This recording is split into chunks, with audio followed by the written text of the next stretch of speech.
Okay, hi beekeepers. This is Jimmy's Neighborhood Bees, and keeping bees in Central Virginia in a regular suburban backyard, regular neighborhood. Anyway, today the bees are self-sufficient. I am going to look in them again. I know I didn't have to look in them. I have queen cells, or I had queen cells. I still have queen cells in one hive. So I already knew they swarmed. I think I caught the one.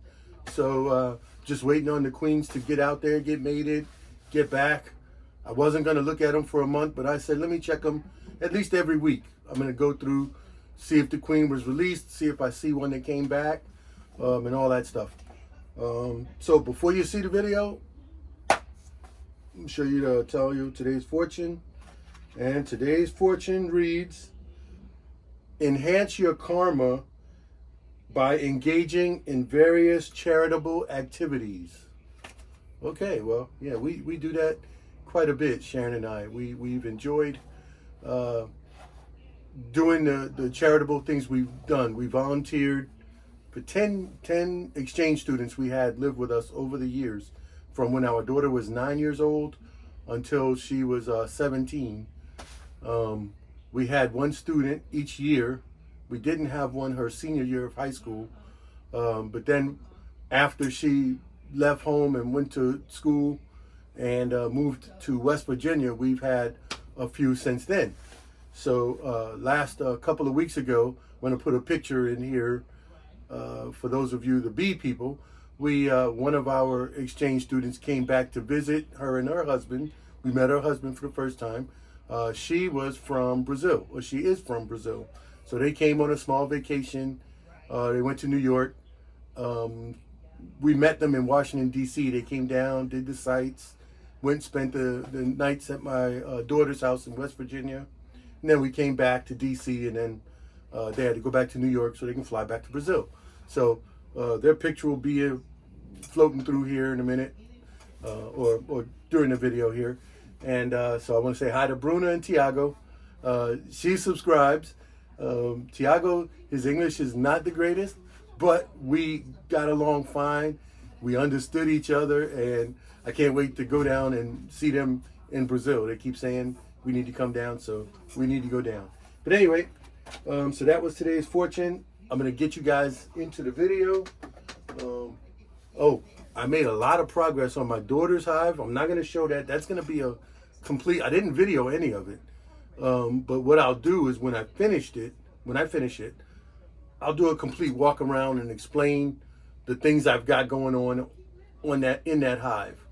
What I'm thinking, what my daughter doesn't know, well, maybe when she sees this, she might know, but I need to put 2 hives at her house. That way I can have resources, and if something happens, I can continue to move things around in her apiary, well, in that apiary, versus bringing a box all the way from here to up there to reestablish if something were to happen. So that's my thought. So when I finish this first hive, I'm gonna build the second hive, long as well, but a different style, I guess. Well, you'll see when I do get that out there. Anyway, I'm rambling like I like to do, but the video shouldn't be that long because I just looked through, I saw eggs, I saw things I wanted to see. I closed it up and moved on. The thing to know, the 2 package hives that I got, they did not need the super yet. They had plenty of room. I manipulated some of those frames to get them to continue drawing out frames, but they were looking very good. Their patterns in my deep frames were looking very good. So I'm happy with their progress. So anyway, I'm gonna get you out there, let you see the video, and yeah, that's it.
This was the weak hive, so I really wanted to get in it. I had put 3 cells in here.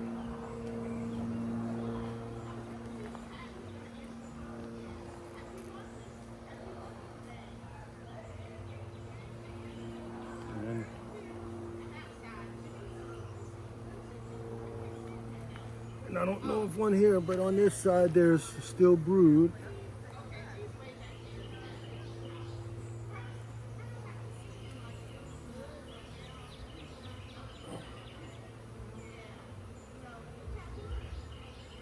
I got a cell at the bottom, but it's not charged. There's nothing in it. Now this is one of the ones that I had a cell. So it came out. I put that red dot right there. So she was hatched.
So if there is a queen in here, she's not going to be marked, so I have to really look.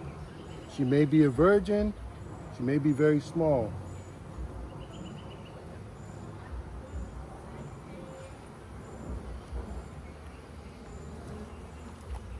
And this was the other frame. See, there's a red dot there.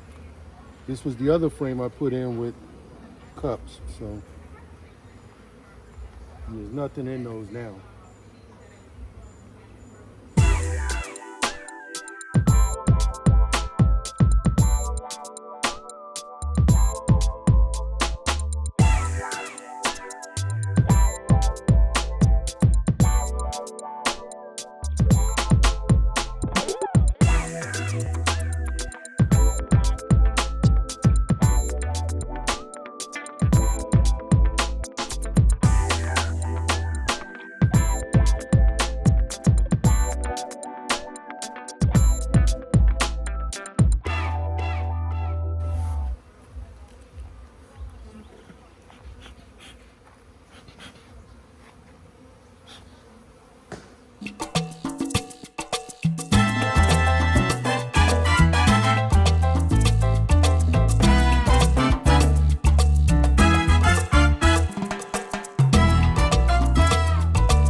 Okay, that was it in the yard. Not a lot to see there. I like the way they're drawing their natural comb. almost to the bottom. When you see me tilt the natural comb, well, I don't have one here, but yeah, let me do this. When you see me and the bees have natural comb and I tilt it sideways, I can do that only because my frames, I wire them horizontally. So the bees draw the wax around the wires on both sides. So the wire keeps it stiff, even though the wax is fresh, the bees, the wires keep it from falling out. If you did this with natural comb, new, and it's not supported, that comb is gonna fall out. I'm not gonna say how I know my first year that happened to me, but yeah, that first year that happened to me. So if you do wire, some people do like 30-pound test fishing line. You know, they do the same thing. They just drill a couple of holes in the sides and do it horizontal. Some people do it vertical. This one is actually done vertical. So the wires are vertical here, here, here, and here. So it's very, very solid. That's why sometimes you see me tilting my frames. Now there's a way, if you pull your frame out of your hive like this, turn it sideways, flip it around, then you can look at the back side. You can even turn it upside down, as long as it stays in line with your sidebar, then you'll be fine. But don't do this. Just do this. Then to get it back, you turn it, you swing it around, and you drop it. Okay? So that's one way. So right now I'm looking at this side. If I want to look at the other side, vertical, spin it around, and I can look at this side. Spin it around. Now I'm looking at the back side. Okay, that's just the tip of the day. Frame handling for some people that are newer. Other than that, I don't think I have anything else to say. It's a pretty simple day. Oh, happy Mother's Day for those of y'all who it applies to. Happy Mother's Day for those of y'all. And yeah, we'll just get ready for the Honeybee Festival. Now it's next month. I can say that, next month, June 24th, 10 a.m. to 2 p.m. We went to breakfast today, and lady, so my wife had a bee shirt on. We got to talking, and we actually, she was interested in bees and pollinators, and we told her about the Honeybee Festival. So she already contacted her friends on her phone, and they made appointments to go and to take that time and be at the Honeybee Festival. So yeah, spread the word, spread the word. All right, y'all have a good one, and remember, have fun with your bees.